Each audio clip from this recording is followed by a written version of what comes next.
So hello, हम लोगों ने लास्ट क्लास में स्टार्ट किया था। लास्ट क्लास हम लोगों ने क्या किया था? We have started with latitudes and revolution we have started. उसी में हम लोग बात कर रहे थे, तो हमने अर्थ के रिवॉल्यूशन की बात की थी। Earth revolves around the sun and completes the cycle in 365 days and 1/4 day। मतलब अप्रोक्सीमेटली 365 days and 6 hours उसको लगते हैं एक रिवॉल्यूशन कंप्लीट करने को। ये मैंने आपको बताया था। और क्या है, अर्थ अपने एलिप्टिकल पाथ पे 23.5 डिग्री टिल्ट है, ये भी बता दिया था आपको। अब उस टिल्ट की वजह से क्या हो रहा था? क्या हो रहा था? इक्विनॉक्स और सोल्स्टिस। मैंने आपको इक्विनॉक्स और सोल्स्टिस दो टाइप के डेज बताए थे। बेसिकली टिल्ट हमको क्या बताता है? सोल्स्टिस की ही बात करते हैं।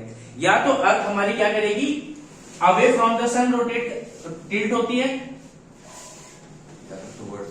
या टुवर्ड्स द सन होती है।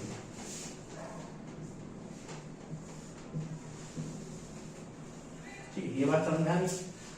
अब सपोज दैट मैंने आपको बताया था, ये क्या है? 21st of June। Then 23rd of September। इसी को हम लोगों ने क्या बोला था? और इसके बाद 22nd of December। ठीक है था। Then 23rd of March।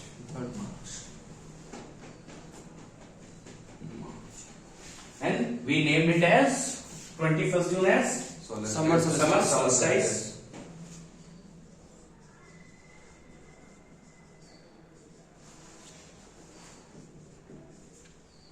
Then autumn Equinox। equinox।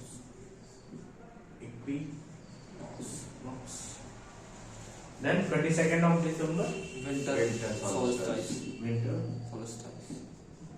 solstice। Then 23rd of March as verbal क्या था? vernal equinox. ठीक है। या हम लोग इसको स्प्रिंग इक्विनॉक्स भी बोल देते हैं। अगर वो स्प्रिंग इक्विनॉक्स क्यों बोला? जब 21 जून पे आप क्या फील करते हैं? कौन सा महीना फील करते हैं? गर्मी फील करते हैं, तो हमने इसको क्या नाम दिया? समर। सितंबर में आप क्या फील करते हैं? पेड़ों से पत्तियां झड़ रही होंगी, तो इसको हम ऑटम बोल देंगे। Then winter. दिसंबर में क्या आप फील करते हैं? विंटर फील करते हैं, तो आपको इसका क्या नाम दिया? Winter solstice. एंड 23rd मार्च को स्प्रिंग होती है, नए फूल निकलते हैं, पुरानी पत्तियां झड़ के, तो हमने इसको क्या नाम दिया? Spring equinox. तो ये सब आपको क्यों मिल रहा है? We got seasons due to the tilt of earth. हमको क्या मिलते हैं? टिल्ट ऑफ अर्थ की वजह से सीजन मिलते हैं। ये बात समझ में आ रही थी? कोई दिक्कत तो यहाँ नहीं। ठीक, फिर इसके बाद मैंने आपको बताया था कि सन क्या करेगा, एक बार अर्थ क्या है, एक बार टुवर्ड्स द सन क्या कर रही है? टिल्ट है, एक बार अवे फ्रॉम द सन। ये बात तो समझ में आ रही है? अब देखो, इस टिल्ट के लिए क्या है, अलग अलग जगह पे अलग अलग टाइमिंग का डे और नाइट होता है। सपोज दैट अब क्या होगा आपका, ये देखेंगे आप, अगर आप अर्थ को इक्वल पार्ट से आप डिवाइड करेंगे, तो आप यहां पे क्या देख रहे हैं? नदन पार्ट क्या कर रहा है? सन की लाइट को ज्यादा फेस कर रहा है। तो जिस डायरेक्शन में क्या है, सन होगा, उस डायरेक्शन को हम क्या बोलते हैं? हम उस डायरेक्शन में गर्मी ज्यादा फील करेंगे, so we named it summer. और जिस डायरेक्शन में क्या हो रहा है? डार्क फेस कर रहा है, तो उसमें विंटर। ये क्या हो जाएगा? या इसे हम डे बोल सकते हैं, या नाइट नाइट, या विंटर बोल देंगे। ये तो दिखाई देगा।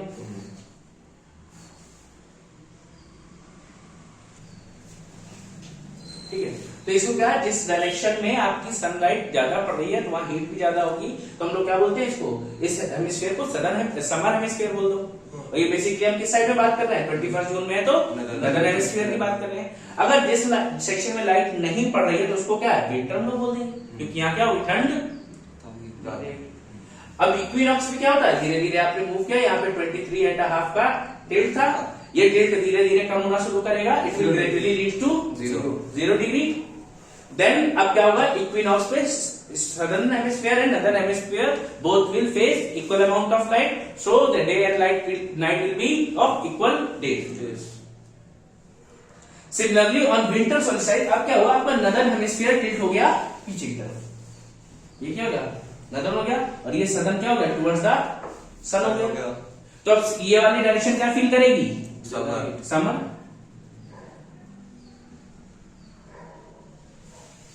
एंड ये डायरेक्शन विंटर के साथ साथ आपने ये देखा था, मैंने आपको यहां पे क्या बताया था 21 जून पे, कि अब अबव द 66.5 डिग्री, 66.5 डिग्री से ऊपर क्या है, हम यहां से ऐसा जरूर फिनोमेना स्टार्ट हो जाता है जहां पे हम एटलीस्ट एक दिन 24 घंटे का डे देखते हैं, तो इसको हमने क्या बताया था, पोलर सर्कल बोलते हैं। अब यहां से हमें डे के बारे में भी पता चलने लगता है कि अबव द 66.5 डिग्री हम डे हमें कितना मिलता है, 24 आवर्स का, वो भी कितने टाइम, 24 घंटे दिन है। जैसे ही आप अराउंड 40 डिग्री पे आओगे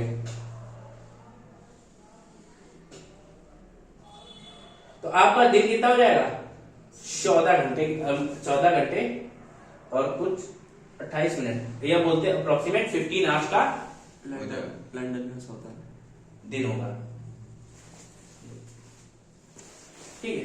फिर इसके बाद हम क्या करेंगे, थोड़ा सा और नीचे आएंगे, अप्रोक्स कहां पे, 23.5 डिग्री, 23.5 डिग्री पे आएंगे तो ये आपका 14 आवर्स 48 मिनट्स है।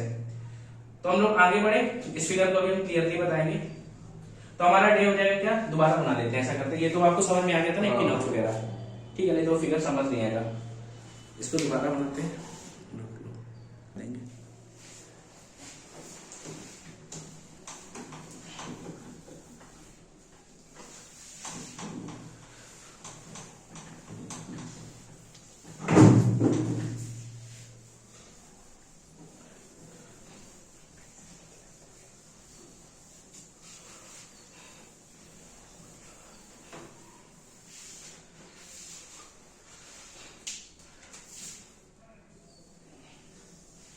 सपोज आपका अर्थ कर रही है 21 जून की बात कर रहा हूं मैं, तो ये क्या होगा, ये होगा समर सॉल्स्टिस होगा। अर्थ का टिल्ट किधर होगा, towards the sun, towards the sun earth का टिल्ट होगा। तो बेसिकली हमने देखा कि यहां तक बात करें, देखो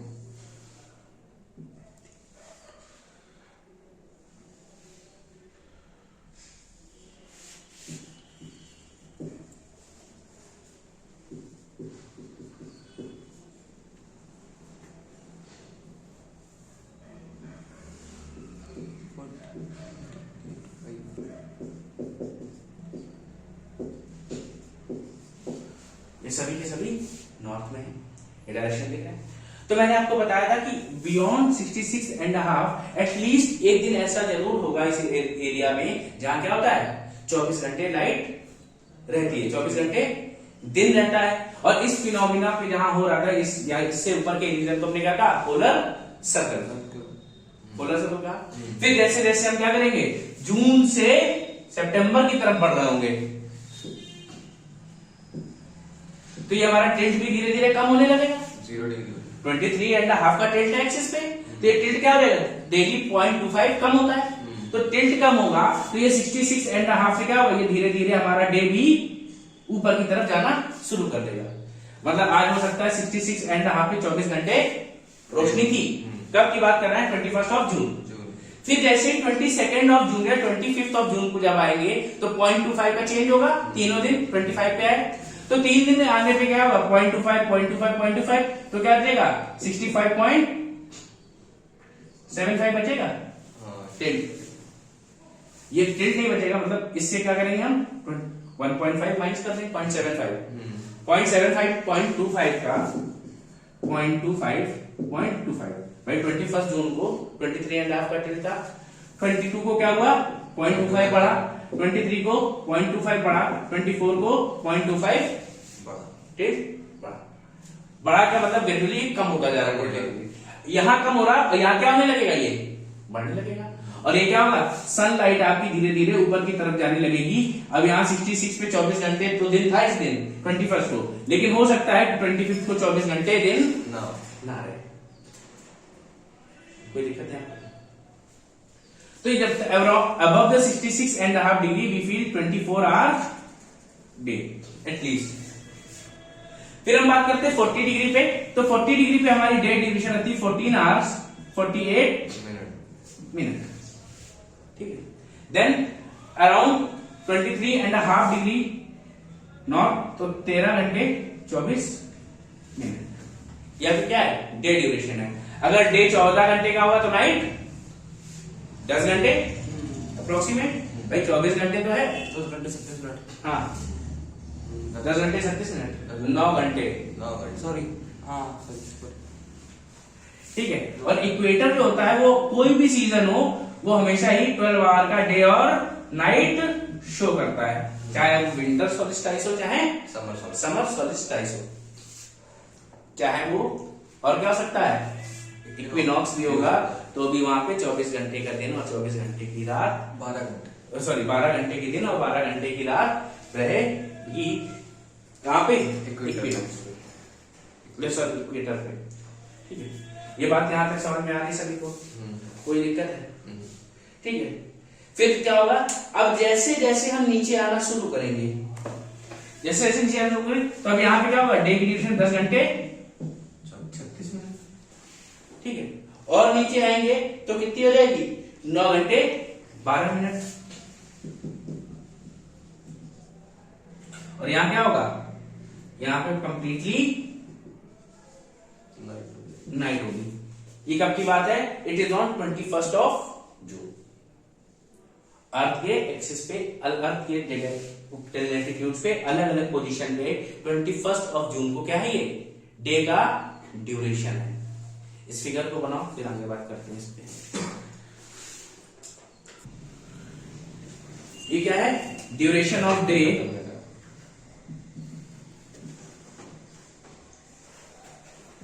ऑन 21 जून। जैसे जैसे ये आगे बढ़ जाएगी तो पोलर पे कुछ चीजें चेंज होती जाएंगी, और एक दिन क्या आएगा, 21 जून से 22 दिसंबर पे आ जाएंगे हम। और जब 22 दिसंबर पे आएंगे तब हमारा क्या होगा, अब हमारा जो डे हेमिस्फीयर हो जाएगा वो रिवर्स हो जाएगा। अभी क्या था, नदर्न हेमिस्फीयर हमारा क्या था, डे हेमिस्फीयर था, और सदर्न हेमिस्फीयर नाइट हेमिस्फीयर था। लेकिन जैसे ही ये बात क्या हो जाएगी, बात पहुंचेगी 22 दिसंबर को, इट विल कंप्लीटली रिवर्स।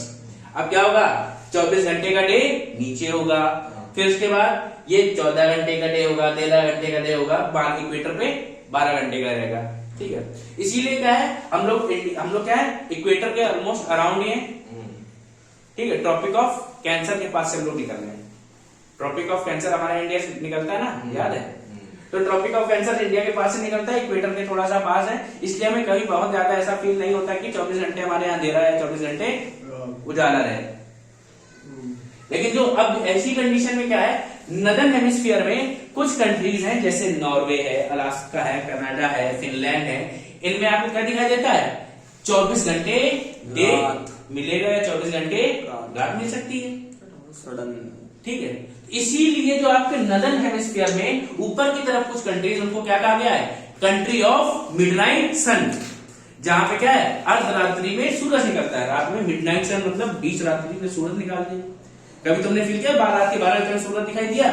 नहीं दिखाई दिया। लेकिन नॉर्वे में लोगों को दिखता है, क्यों? क्योंकि वहां रात हुई ही नहीं थी उस दिन, क्या था, 24 घंटे उजाला था। तो कंट्री ऑफ मिडनाइट सन हम किसको बोलते हैं, नॉर्वे को बोलते हैं। बेसिकली नॉर्वे को ही मिलते हैं, लेकिन अलास्का, कनाडा, ये सब एरियाज, ग्रीनलैंड, यहाँ पे भी कुछ कुछ एरियाज में आपको 24 घंटे, हाँ, तो इस जगह क्या मिलेगा आपको, लाइट देखने को मिलेगी 24 घंटे तक। ये बात समझ में आ गई है, ठीक है। आपने रिवॉल्यूशन पढ़ लिया है, और लैटिट्यूड्स में Tropic of Cancer, Tropic of Capricorn, equator, Arctic Circle and Antarctic Circle भी कंप्लीट कर दिए।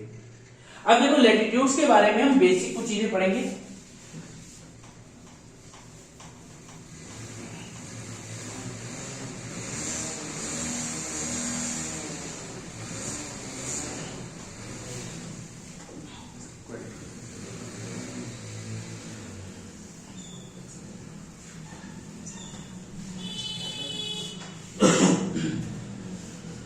Suppose that this is your earth, कोई दिक्कत? ये क्या है आपकी अर्थ है। अर्थ में सेंटर में क्या मैंने बनाया था? इक्वेटर या 0 डिग्री। अब ये कैसे बने हैं ये मैंने आपको सब बता दिया है। इक्वेटर कैसे बनाया हमने, कैप्रिकॉर्न कैसे बनाया, कैंसर कैसे बनाया, ये सब मैंने बता चुका हूं आपको।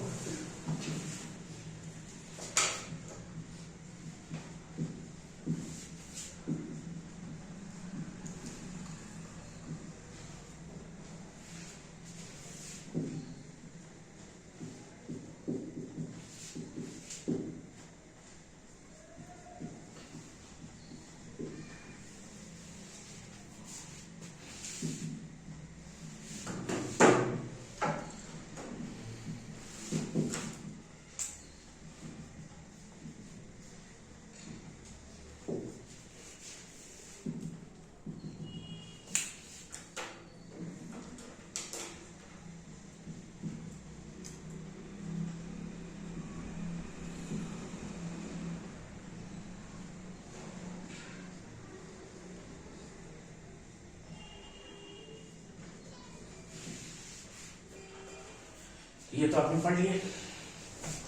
यहां पे क्या आपको मिलेगा? North Pole that is at 90 degree. यहां पे क्या है? South Pole 90 degree south. ये आपकी क्या है? बेसिकली हम इतने लैटिट्यूड्स की बात कर रहे थे। अब लैटिट्यूड्स क्या है? Latitudes are circular imaginary lines on earth।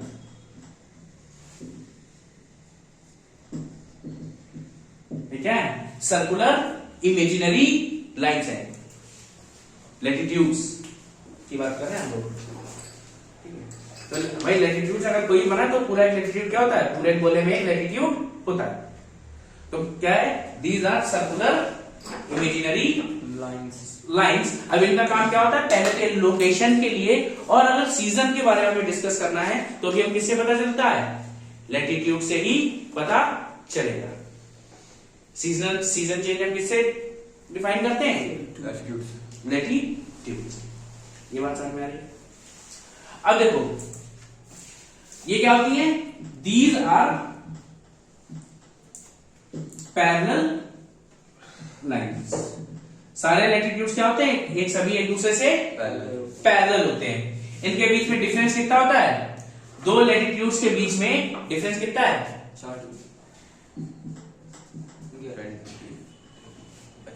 111 kilometre.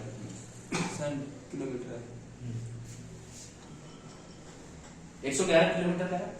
अब कितने लैटिट्यूड्स हैं अर्थ पे? हर एक डिग्री पे एक लैटिट्यूड बनाया गया है। कितने बनाए गए हैं? 1 डिग्री पे एक लैटिट्यूड बनाया गया है। 0 डिग्री पे एक है, 1 डिग्री पे एक है, 2 डिग्री पे एक है, ऐसे करके 90 डिग्री तक एक एक लैटिट्यूड बनाया गया है। So the number of total latitudes कितने होंगे? देखो ये आपका इक्वेटर है, इक्वेटर मान लो 1। अब इसके बाद ऊपर तक आपको जाना है, तो 1 2 3 4 5 6 7 8 कहां तक? 90 तक जाओगे। 90 तो आप किधर गए थे? ऊपर North Pole side, Northern Hemisphere में। फिर आप इक्वेटर से नीचे की तरफ आओगे तो 1 2 3 4 5 6 7 90 तक आएगा पूरा, अप टू 90 प्लस 90। तो total number of latitudes are 181। हाँ, these are parallel line drawn at 111 kilometre each. ये बात समझ में आई? इनके बीच का डिफरेंस 111 किलोमीटर है। Total number of latitudes 181। और इनसे हम क्या स्टडी करते हैं? Location and season change. कोई दिक्कत है यहाँ तक? नोट करो इसको।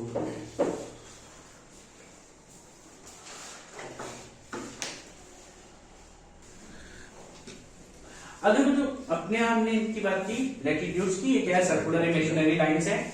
दे आर पैरेलल। इनके बीच की डिस्टेंस कितनी दो लैटिट्यूड्स के बीच में 111 111 टोटल नंबर ऑफ लैटिट्यूड्स 181 इनका कितना होता है location and season Season change. change। लेकिन सीजन चेंज का कारण क्या होता है? What is the cause of season change? Tilt of earth. ये बात ठीक है। अब देखो the area between the latitudes is known as zone. ध्यान रखना, आपको मैं बोलूंगा कि टेम्परेट जोन है, सब ट्रॉपिकल जोन है, जोन है ना। जब जोन की बात करते हैं, ये बातें अभी आगे बात करेंगे तो अभी से बता रहा हूं। जो लैटिट्यूड्स के बीच में एरिया उसको हम क्या बोलते हैं? जोन। जोन बोलेंगे। The area between the latitudes is zone. अब बेसिकली हमें बात करनी है ट्रॉपिक ऑफ कैंसर की। ट्रॉपिक ऑफ कैंसर इंडिया में कहां कहां से पास होता है? Suppose that this is our India.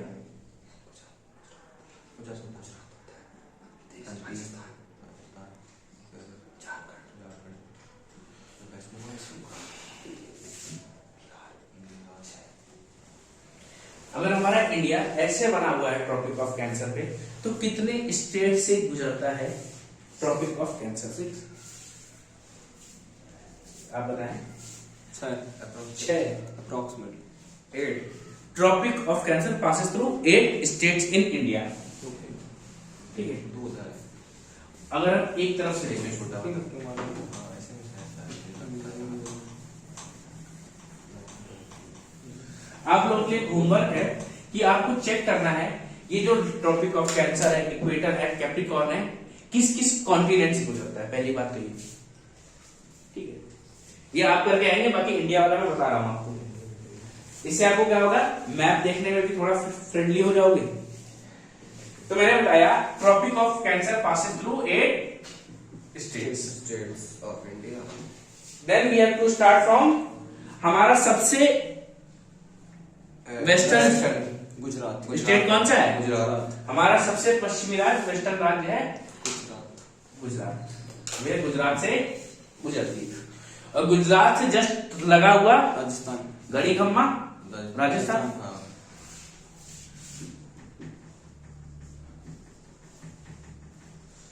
ठीक।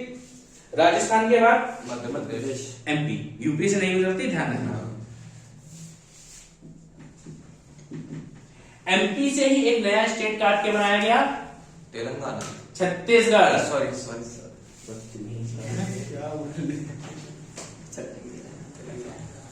आंध्र आंध्र प्रदेश। छत्तीसगढ़। ठीक है। देन छत्तीसगढ़ के बाद झारखंड। झारखंड। वेस्ट बंगाल। देन झारखंड से लगा हुआ ही है वेस्ट बंगाल। वेस्ट बंगाल। ठीक है। झारखंड और वेस्ट बंगाल के बीच राजमहल को सेपरेट करती हैं। ठीक है। वेस्ट बंगाल के बाद त्रिपुरा एंड मिजोरम। कोई दिक्कत? अब इनमें से किस स्टेट में सबसे ज्यादा गुजरती है? Maximum distance of tropic of cancer in which state? MP में क्या है? मैक्सिमम है। And minimum Tripura. त्रिपुरा। ठीक है। विदिशा से गुजरती है। ठीक है। Which capital city is nearest to tropic of cancer? कोई कैपिटल सिटी है भाई? इन सबके स्टेट्स हैं। स्टेट्स के क्या होते हैं? कैपिटल है। गुजरात का गांधीनगर, राजस्थान का जयपुर, ये बताया गया है। एमपी का क्या है? भोपाल। छत्तीसगढ़ का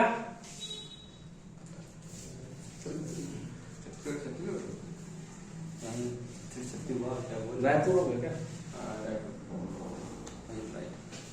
झारखंड का रांची। रांची। ठीक है। वेस्ट बंगाल कलकत्ता। त्रिपुरा मिजोरम। अब बोलना। ढूंढो ढूंढो।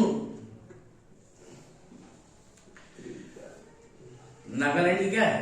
कोहिमा है। ठीक है। और अरुणाचल प्रदेश की ईटानगर। ऐज़ॉल है। ईटानगर। मिजोरम। मिजोरम की आइजॉल है। ठीक है। और क्या? अगरतला किसकी है? त्रिपुरा की। त्रिपुरा की अगरतला। त्रिपुरा अगरतला।